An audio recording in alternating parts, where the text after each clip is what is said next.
Irmãos, eu nesta manhã queria falar sobre conselhos importantes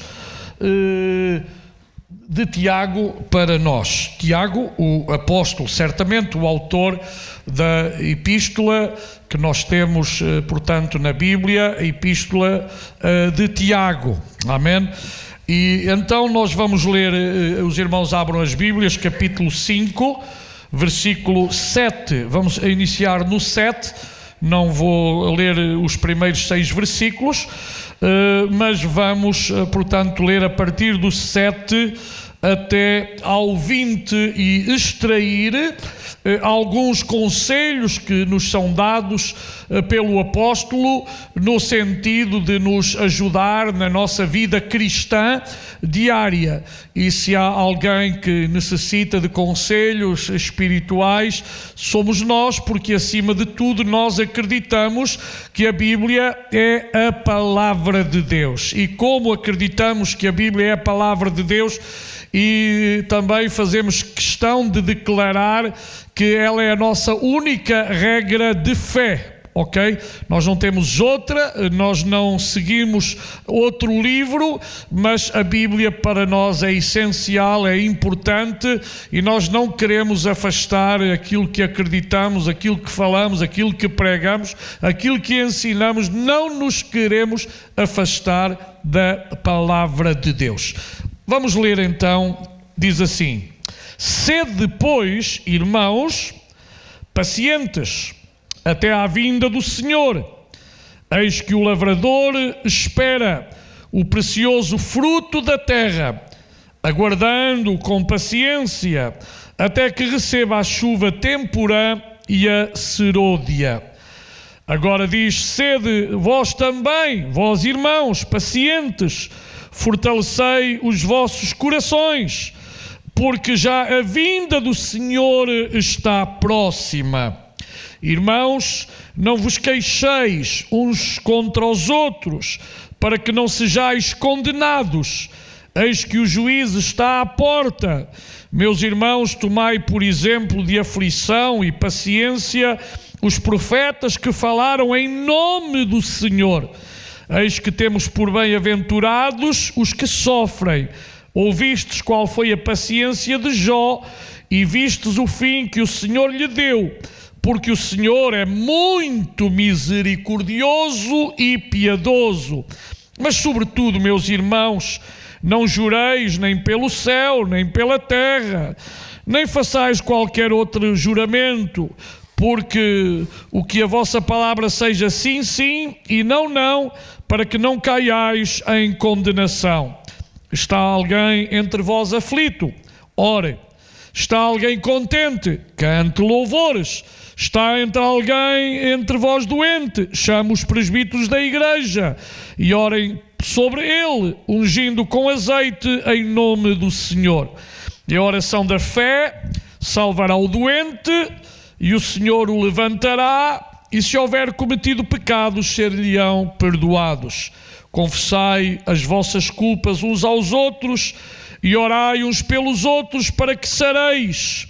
A oração feita por um justo pode muito em seus efeitos. Elias era homem sujeito às mesmas paixões que nós, e orando pediu que não chovesse, e por 3 anos e 6 meses não choveu sobre a terra. E orou outra vez, e o céu deu chuva, e a terra produziu o seu fruto. Irmãos, se algum de entre vós se tem desviado da verdade, e alguém o converter, saiba que aquele que fizer converter do erro do seu caminho um pecador, salvará da morte uma alma, e cobrirá uma multidão de pecados. Este capítulo, versículo 7 e 8, começa com sede. Aqui é no sentido de identidade. Deus espera de nós firmeza. Deus espera de nós uma identificação com Ele e com a sua palavra. Em primeiro lugar, aqui está a falar de algo que cada um de nós necessita fazer. Sede pacientes. Talvez não seja a minha maior virtude, não é de certeza. Também acredito que não é a maior virtude da maioria dos que estamos aqui. Nós, como seres humanos, geralmente nenhum de nós gosta de esperar. Claro que há uns, como eu, menos ainda. Mas é uma coisa que eu digo na brincadeira, mas não é tão brincadeira. Eu nunca peço ao Senhor paciência. Não. Porque aquilo que vem já me chega para eu tentar ser paciente. Porque a Bíblia diz que a tribulação produz E eu pessoalmente não gosto de tribulação. Vocês gostam? Vocês gostam? Eu acho que ninguém aqui gosta. Então eu nunca peço. A Bíblia está a dizer, é para eu ser. Então eu tenho que me esforçar para ser. Mas eu não peço a Deus, desculpem, eu não peço paciência. Foi uma coisa que nunca pedi, porque mesmo assim é um problema comigo mesmo. O esperar é difícil, é difícil. Mas entendo que há, e Tiago fala nisto, um processo natural que é o lavrador. Toda a comida que nós comemos, ela não se produz automaticamente. Tudo é, em primeiro lugar, fruto de uma preparação do terreno, de uma sementeira, de um esperar até que venha o fruto. É assim ou não é? E geralmente, entre o momento que se prepara a terra e que se semeia, até que nascem os primeiros frutos, passa bastante tempo. E uma coisa também, e sei isto porque já não é que já semeei alguma coisa, pronto, e já vi até árvores que eu plantei hoje serem árvores grandes. Eu já fiz as 3 coisas que se diz. Já escrevi livros, já plantei árvores e já tive filhos. Eu tive não, a minha esposa teve. Pronto. Portanto, já cumpri aquilo que no mundo se diz, não é? Que é cada pessoa que faz estas 3 coisas, pelo menos deveria estar satisfeita. Realizada. Mas, meus amados irmãos, é interessante que para nós termos os alimentos nas nossas mãos e na nossa mesa, há todo um processo que demorou algum tempo. E nenhum lavrador planta ou semeia e logo imediatamente vai lá descobrir a terra para ver se a semente ninguém a roubou. Porque se o fizesse, sabe o que é que sucedia? A semente não germinava. O lavrador tem que ter uma fé natural, em que aquilo que semeou, depois da espera necessária, vai produzir o seu fruto. E só depois irá ver o resultado da sua, portanto, sementeira. Espiritualmente também, irmãos, nós necessitamos ter paciência. As coisas não aparecem imediatamente. Às vezes nós gostaríamos de ver resultados imediatos e esquecemos que, efetivamente, nós temos primeiramente que semear se queremos ver resultados. Temos que semear de várias formas. E agora, eu não estou a falar de, efetivamente, sementes normais, mas eu estou a falar de atitudes. Há pessoas que não semeiam boas atitudes e depois querem colher boas atitudes. Há pessoas que durante o tempo que vivem nesta terra apenas semeiam sementes más. E depois querem receber sementes boas ou colheitas boas. E ninguém que semeia sementes más vai colher coisa boa. E esta é uma lei bíblica, espiritual, natural, porque se eu planto ou semeio batatas, eu vou colher batatas. Se eu semeio outra coisa qualquer, de acordo com a qualidade daquilo que eu semeio, daquilo que eu planto, não é nada mais, nada menos que receber aquilo que eu plantei e semeei. Irmãos, tenhamos muito cuidado com a nossa maneira de estar neste mundo. Tenhamos muito cuidado com aquilo que estamos a semear. Irmãos, infelizmente, irmãos, há pais que não semearam boas sementes no coração dos seus filhos. Há maridos que não semearam coisas boas no coração das suas esposas. Há esposas que não semearam coisas boas no coração. Irmãos, e nós temos que ter muito cuidado com esta lei da sementeira e da colheita. Porque, irmãos, é exatamente isto. E sabe, Quando uma pessoa, por natureza, sempre está a semear discórdia, confusão, mentira, o que é que essa pessoa vai receber no futuro? É precisamente isso. Alguém que semeia inimizade, alguém que semeia porfias, alguém que semeia maus entendimentos e está sempre neste tipo de sementeira, não pode receber nada bom.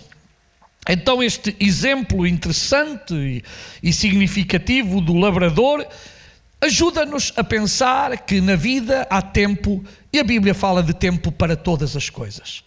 Há tempo para plantar, há tempo para esperar, há tempo para colher. Assim é a nossa vida. E paciente é aquele que sofre sem reclamar, é aquele que se conforma, que se resigna, que é submisso tranquilamente, calmo, sereno, não desiste, perseverante, persistente. E, irmãos, nós necessitamos de ser assim. E agora a Bíblia põe aqui, digamos assim, um término nisto. Até à vinda do Senhor. Porquê? Porque enquanto nós estivermos neste mundo, as coisas não são fáceis. A partir da vinda do Senhor, tudo está calmo, tudo está seguro. Não haverá mais dor, não haverá mais morte, não haverá mais sofrimento, não haverá mais lágrima, não haverá mais preocupações, porque nós já estaremos para sempre com o Senhor. A vinda do Senhor é algo que está profetizado nas Sagradas Escrituras. O próprio Senhor Jesus, quando preparava os seus discípulos, falava-lhes já de que Ele mesmo iria preparar um lugar e depois viria para buscar a sua igreja, os seus discípulos. Depois ainda Jesus, depois da ressurreição, estando com os seus, diz que Ele foi elevado às alturas e os discípulos começaram a olhar para o céu. E os anjos deram uma notícia fantástica e agradável. Esse Jesus que vocês estão a ver, esse subir, virá do mesmo modo. Depois, se os irmãos continuarem a ler Paulo, Pedro, certamente também agora Tiago, os irmãos vão encontrar que a vinda de Jesus, ela é relatada como uma realidade. E nós, Igreja do Senhor, estamos à espera da vinda do nosso Senhor e Salvador Jesus Cristo. O próprio Senhor Jesus Cristo falou de sinais que vêm ou que sucedem antes da sua vinda. É verdade que desde que eu sou criança que estou a ouvir que Jesus vem. E já apanhei alguns sustos quando era pequeno. Já contei isto uma vez, não sei porquê, os meus pais, os meus irmãos saíram e eu fiquei em casa e acordei de manhã, não havia ninguém. Eu disse, olha, Jesus já veio, e eu fiquei cá. E fiquei ali que vocês não vejam. Quando eu fui para a janela a ver se via eles chegarem, finalmente passado uma hora chegaram, mas uma hora foi quase para mim uma eternidade. Porque sabem, nós temos que estar preparados para a vinda do Senhor.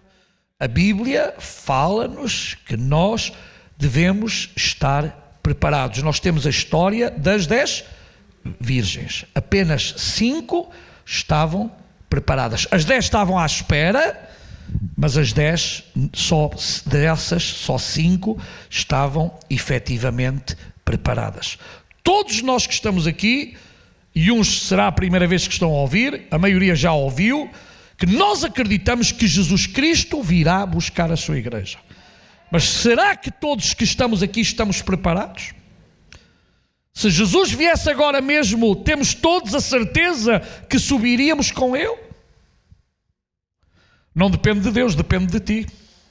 Porque Deus fez tudo o que estava a seu alcance para que tu e eu subamos.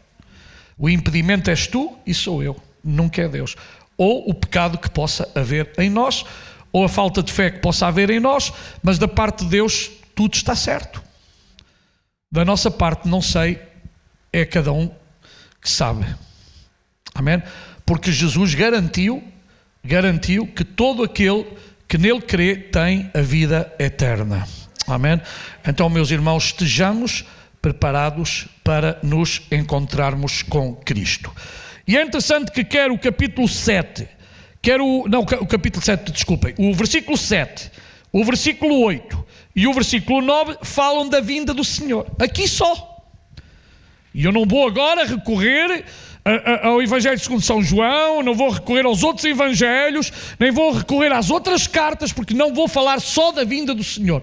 Eu estou a ir ponto por ponto, como diz aqui, que ser pacientes até à vinda do Senhor, porque eu depois já não preciso de paciência. A paciência é necessária enquanto eu estou aqui neste mundo. E Deus, ao estar a dizer isto, está a dizer porque Ele sabe que nós não somos pacientes. Todos gostaríamos de ter, falamos, já tínhamos. E às vezes acontece que Deus, na sua misericórdia, dá de imediato. Mas às vezes faz-nos esperar anos, meses, semanas, não importa. E esse espaço de tempo é preciso que nós tenhamos paciência. Irmãos, há crentes que desistem do caminhar com Cristo por não ter paciência. Eles queriam que as coisas sucedessem logo. E esquecem-se uma coisa tão simples, que há um versículo que elucida tudo isto.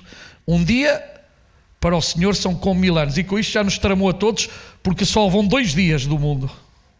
2000 e picos anos, ainda não chegaram a 3 dias. E nós achamos que 2022 e muito mais, não é? Porque há alguns mais. E quantos anos? Quantos anos? Quantos anos? É para Deus, só passaram 2 dias. Vocês veem a diferença? Para mim, todos os meses, olha, começámos o novo ano, já vamos quase a meio, já viram, não é? Todos viram. Corrida mental é tremenda. Para Deus isso não é nada. E o problema é que nós às vezes não entendemos esse relógio de Deus e somos impacientes. Agora, irmãos, vocês gostariam de saber o dia da vinda? Eu também gostaria. Mas Deus não quis nos revelar.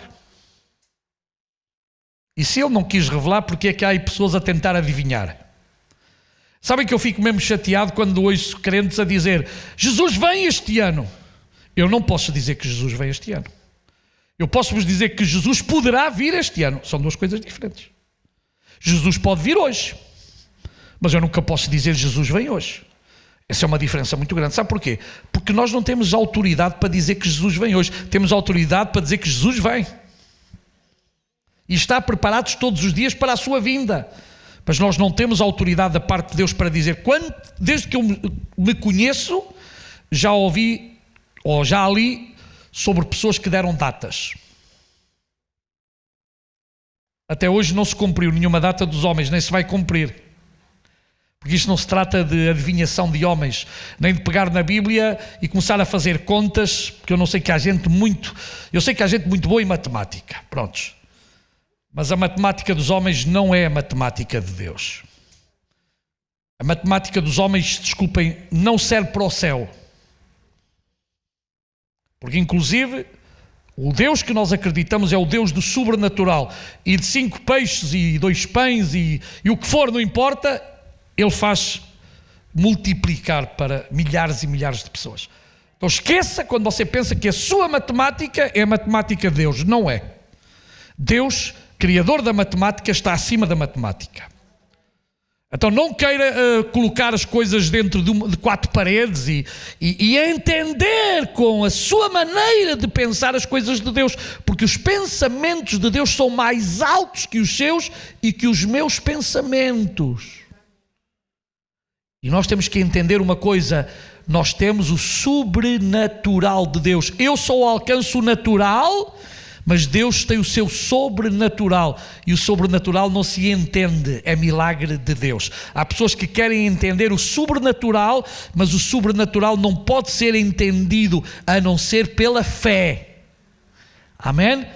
Crendo. Não se vê, humanamente não há possibilidades, mas para Deus não há impossíveis. Amém? Então, inclusive, depois fala do juiz, e nós sabemos que um dia todos serão julgados. Deus é amor, mas Deus também é justiça. Há muita gente que se esquece as duas caras de uma moeda. Deus é a justiça. Depois vem fortalecer o coração. O coração fala de emoções, fala de sentimentos, mas também nem sempre o coração, e na maioria das vezes, não se refere ao músculo. O coração na Bíblia refere-se ao âmago, ao interior, ao ser espiritual que está por cima do ser carnal. E o coração é algo que na Bíblia se fala positivamente e negativamente. Porque chega a dizer que enganoso é o coração do homem mais do que todas as coisas.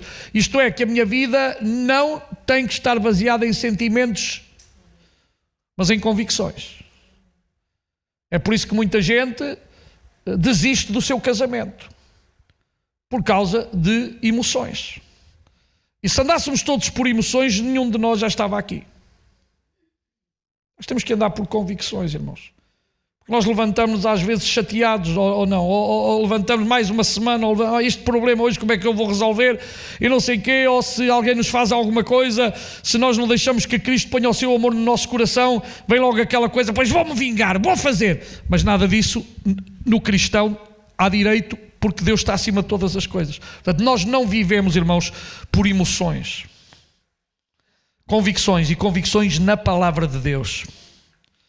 O irmão pode ter emoções e eu erradas. E o único que traz equilíbrio às minhas emoções é as minhas convicções na Bíblia. Se eu não tiver convicções, irmãos, eu sou um crente fraco. Eu não vou a nenhum lado, vocês não vão a nenhum lado. Nós necessitamos ter convicções na palavra de Deus. Efésios 3,16 diz: e peço a Deus que da riqueza da sua glória, Ele por meio do seu Espírito dê a vocês poder para que sejam espiritualmente fortes. Irmãos, o crente que ama Deus quer ser espiritualmente forte. Não há coisa que nós sermos espiritualmente imaturos. O diabo aproveita-se da imaturidade e da meninice de muitos crentes e brinca, irmãos, com os sentimentos por causa da imaturidade que possa haver, portanto, no nosso coração. E aqui no nosso coração estamos a falar da fonte do nosso ser, daquilo que nós efetivamente somos.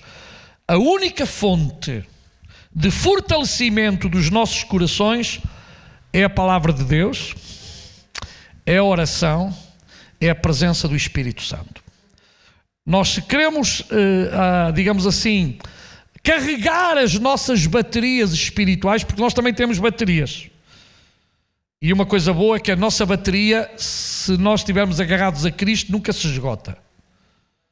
Há aí baterias que dão para 2 horas, meia hora, 400 quilómetros. E há quem compra uma bateria e depois vai pagar a bateria mais cara que o próximo carro. Mas isso é outra coisa.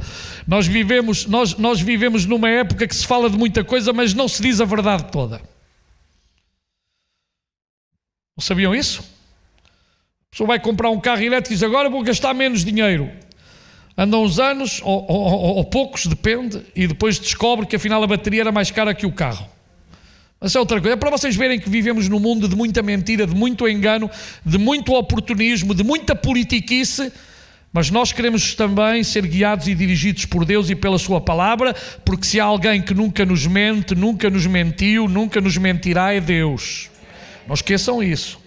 Neste mundo nós estaremos sempre sujeitos à mentira, ao engano, ao embuste, mas em Deus nós andamos e vivemos sempre na verdade. Não esqueçam isso, por favor. É verdade que muitas pessoas culpam os outros, arranjam desculpas para os seus erros e nunca admitem que falham. E é interessante que há uma história que sempre que eu estou a pensar nisto vem ao meu coração. É aquele salmo quando Davi diz: de que se queixa o homem? Queixa-te do teu irmão, queixa-te da tua esposa, queixa-te dos teus filhos, queixa-te deste, queixa-te do outro. Cada um queixe-se dos seus males, dos seus pecados. Irmão, é tão fácil ver o argueiro no olho do outro. Sabe porquê? Porque está na frente dos nossos olhos. E às vezes, irmãos, esquecemos que podemos ter uma grande trave a tapar-nos o nosso olho. É tão fácil olhar para os outros porque estão na nossa frente. Mas seria melhor pegarmos no espelho, e tirarmos o outro e colocarmos nós perante o espelho da vida. Que Deus me ajude e nos ajude a não sermos aquelas pessoas que sempre estamos a apontar os falhos aos outros. Os outros é que falharam, os outros é que fizeram mal, os outros é que não cumprem, os outros é que não fazem. Mas afinal de contas, nós somos tão perfeitos? Somos nós isentos de culpas? De maneira nenhuma, irmãos. Porque a própria Bíblia diz: se algum de vocês diz isso, é mentiroso. Não foi o que João disse? Se alguém diz que não pecou, mente! Então, irmãos, cuidado, irmãos. Não apliquemos as coisas para os outros. Olhemos para a nossa fraqueza, olhemos para as nossas limitações, olhemos para as nossas falhas, olhemos para os nossos pecados. E é interessante que no Evangelho segundo São João, no capítulo 14, versículo 15, disse Jesus aos seus discípulos: se me amais, ponham um emblema na frente dizendo que eu sou amor.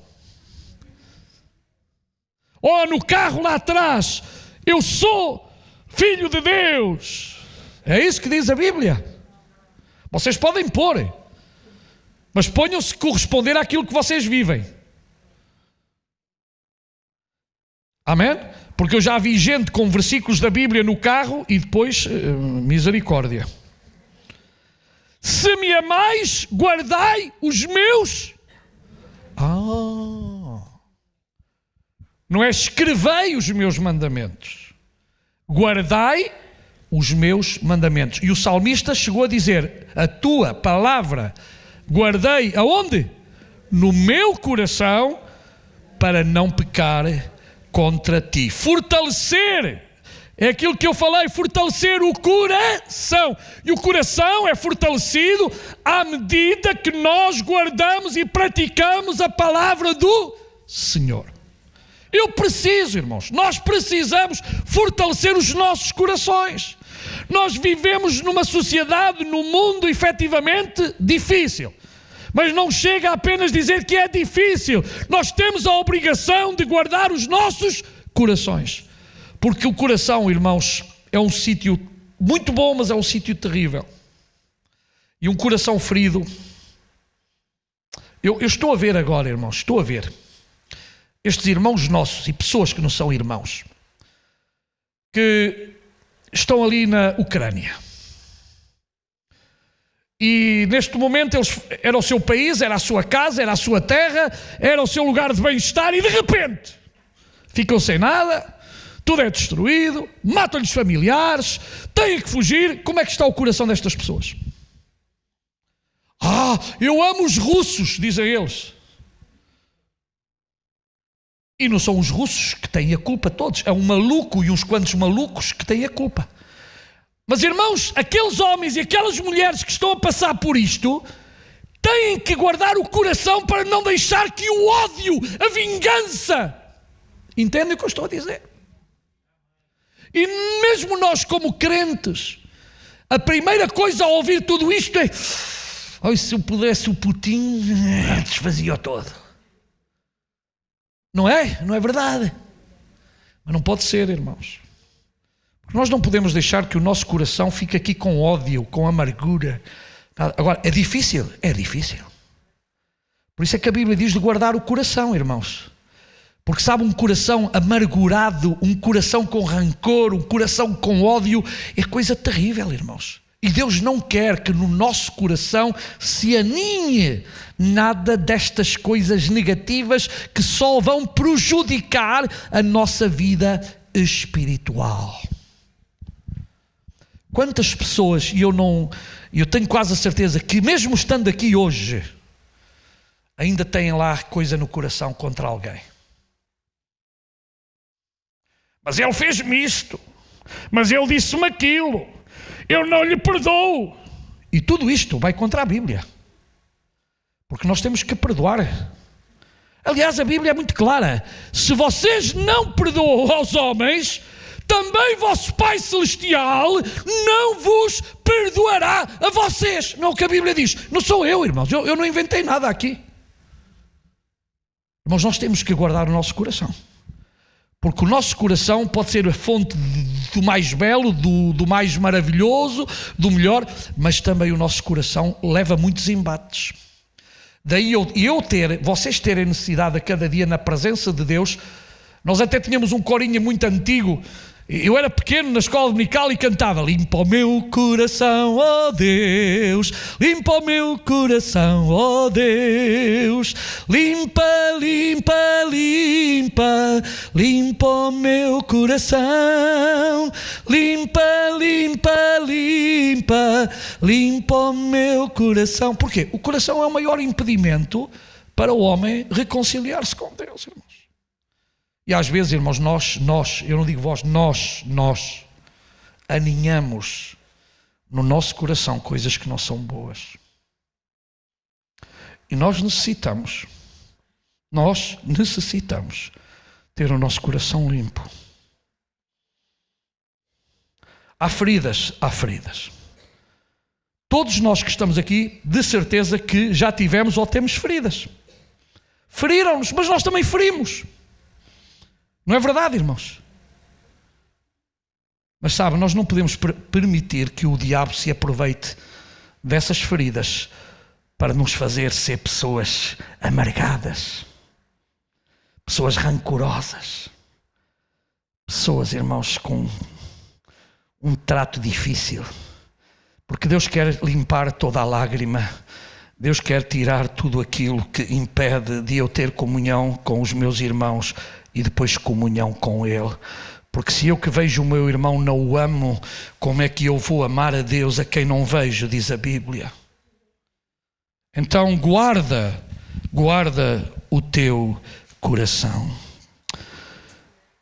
Depois diz, já agora eu queria dar o Salmo 28, 7, que penso, e também o Salmo 91, aquele que habita no esconderijo do Altíssimo, à sombra do Omnipotente descansará. Direi do Senhor, Ele é o meu Deus, o meu refúgio, a minha fortaleza, e nele confiarei. Porque Ele te livrará do laço do passarinheiro e da peste perniciosa. Ele te cobrirá com as suas penas e debaixo das suas asas te confiarás. A sua verdade será o teu escudo e broquel. Não terás medo do terror de noite, nem da seta que voa de dia, nem da peste que anda na escuridão, nem da mortandade que assola ao meio-dia. 1000 cairão ao teu lado e 10.000 à tua direita, mas não chegará a ti. Somente com os teus olhos contemplarás e verás a recompensa dos ímpios, porque tu, ó Senhor, és o meu refúgio. Aleluia. E o Salmo 28, 7. O Senhor é a minha força e o meu escudo. Nele o meu coração confia. Nele o meu coração confia. E dele recebo ajuda. Meu coração exulta de alegria, e com meu cântico lhe darei graças. Aleluia. Reconhecimento. O terceiro conselho: não vos queixeis.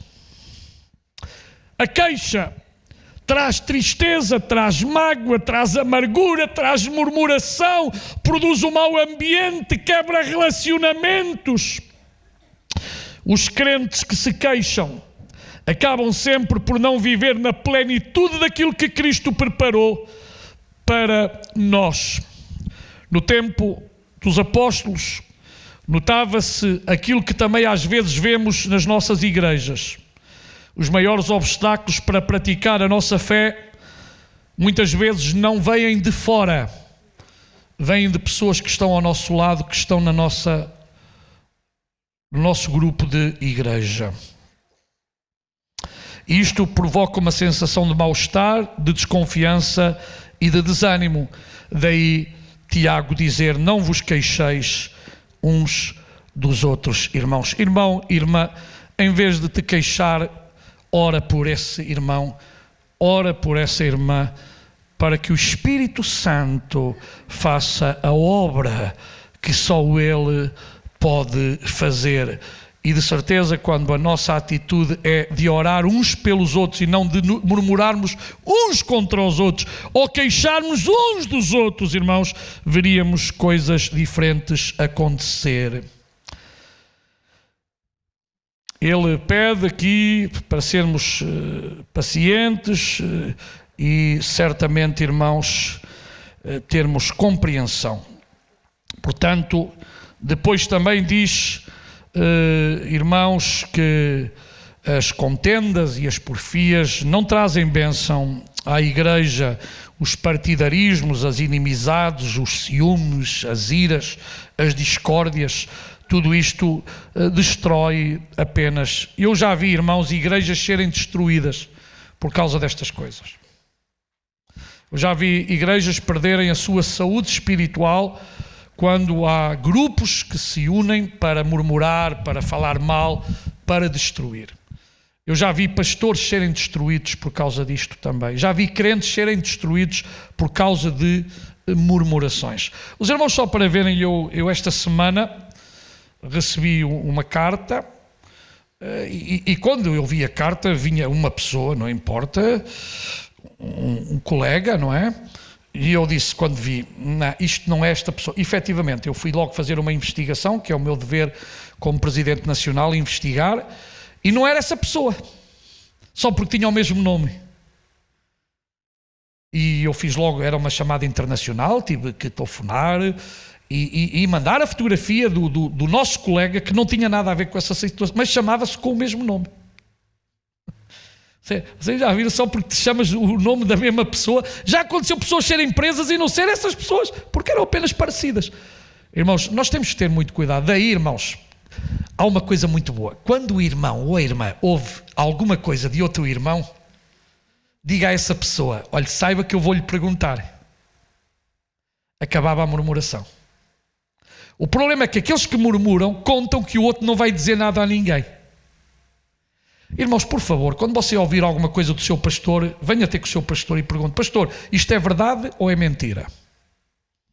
Quando vocês ouvirem de qualquer um dos pastores, de qualquer membro da igreja, de qualquer membro, não importa quem, vá ter com esse irmão, não é dizer ao outro, ouvi que o pastor Carlos, ouvi que a irmã Maria, que o irmão José, não é isso que a Bíblia diz. Vai ter com o teu irmão, pergunta-lhe. Mas sabe qual é o mal de muita gente? É que espalha a mentira, a fofoca e depois já é tarde. E depois o pior ainda é quando é apanhada, ainda se quer justificar. Ok? E sabe uma coisa? Os erros não têm justificação. Ou confessa-se ou não se confessa. Ou se reconhece ou não se reconhece. Então, irmãos, muito cuidado, irmãos. Oh, irmãos, as minhas costas são muito largas, mas às vezes também sai, às vezes também há ali. E sabe quando me dói? É quando eu venho a descobrir que já há muito tempo que se fala e nunca ninguém chegou ao pé do seu pastor e disse, pastor, ouvi isto, disseram isto é verdade ou é mentira? Não tenho problema em perguntar. Vocês também não gostavam que fizessem o mesmo com vocês? Parece que não, foram poucos que disseram. Vocês não gostavam se alguém andasse a falar de vocês que vão vos dizer a vocês? Todos os que estão aqui gostavam que fosse assim. Então façam isso que vocês gostam. Façamos todos isso, irmãos. E sabe uma coisa? Os murmuradores aí acabam logo. Porque eles não têm onde se agarrar. E às vezes é como se conta a história. E o pior é o conto, aumenta-se 2 pontos, 3 pontos. Eu se agora contasse uma história aqui ao pastor Carlos e o pastor Carlos ao João até lá abaixo, quando chegasse lá abaixo a história não era a mesma história. Vocês já viram essa experiência, não viram? Não era nada, até era totalmente diferente. Está aprovado. Pode ser, quando chegar ao quinto já mudou coisa. Vai mudando. E se diz que... E já houve problemas por causa disto, não é? A pessoa ouviu mal e depois espalhou e depois estragou a vida. Há uns anos esta foi a história mais triste que eu ouvi.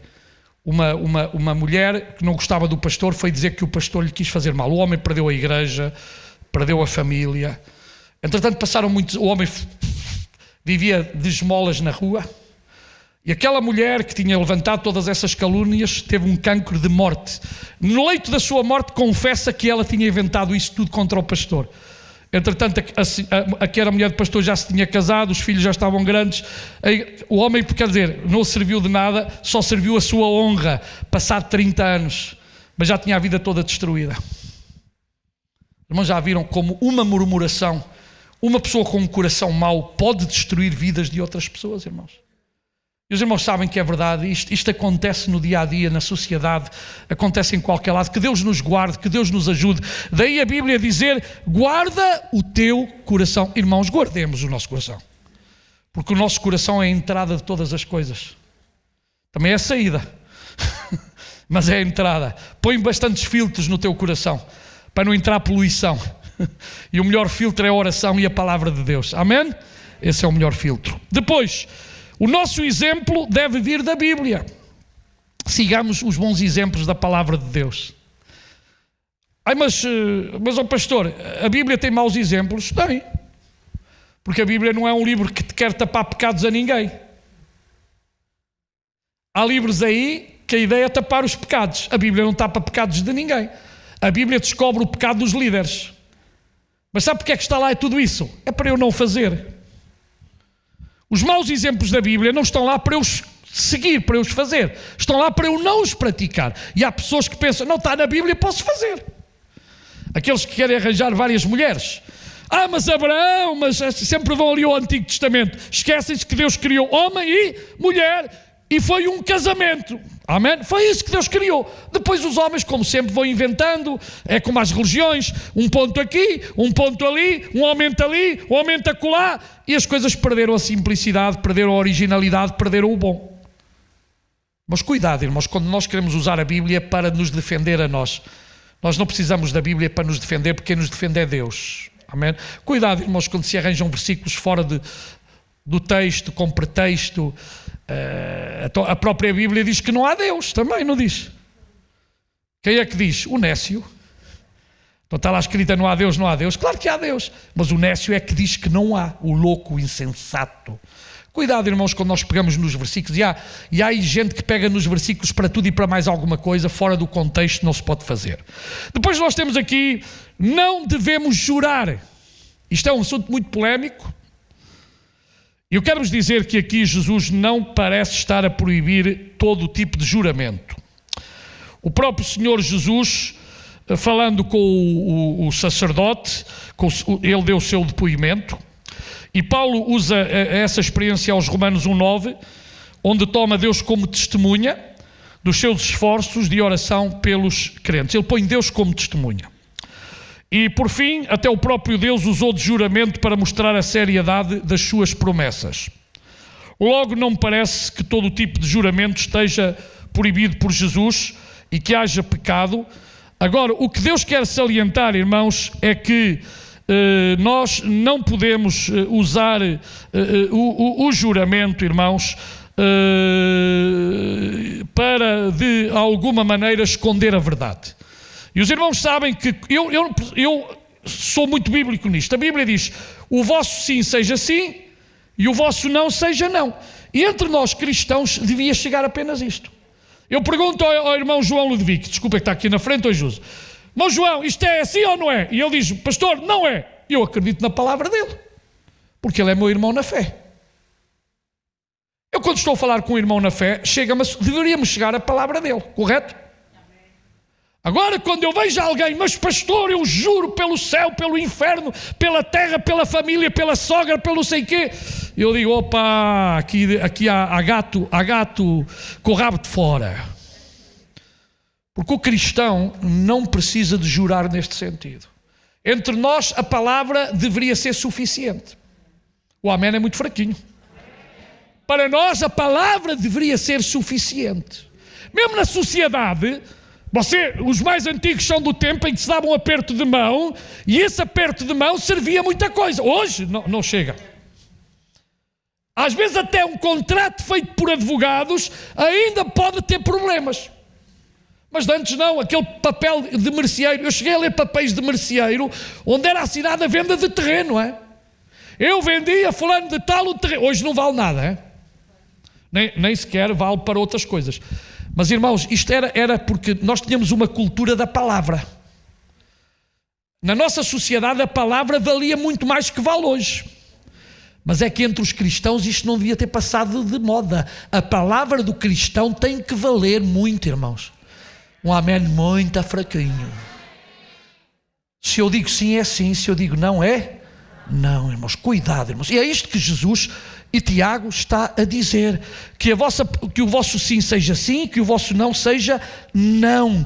Também não devemos ser fanáticos como aqueles que vão a tribunal e dizem, eu não juro. Irmãos, se a sociedade impõe nós pormos a mãos e dizer eu juro por, nós não estamos a pecar por esse facto. Outros também, eu não vou à tropa porque eu não juro pela bandeira. Irmãos, isso é apenas simbólico, é para mostrar que eu estou disposto a servir a minha pátria, tá? E nós podemos servir a nossa pátria sem ser matando ninguém. Pode ser serviços cívicos. Agora, irmãos, há fanatismo em algumas religiões nas quais entendem as coisas de outra forma. Agora, o nosso princípio é sim, sim e não, não. Amém? Este é o nosso princípio. Se eu digo sim, é sim. Se eu digo não, é não. Não é sim, mas também.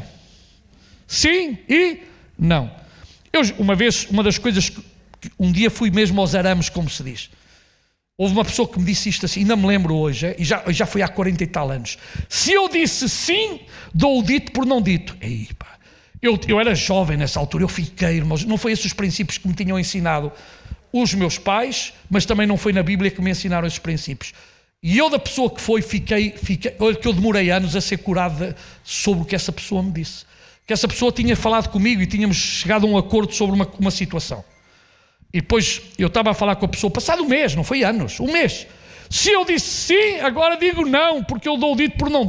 Mas eu, jovem que era, aquilo fez-me tão mal naquela altura que eu disse, Deus meu, será que eu vou deixar de acreditar nas pessoas?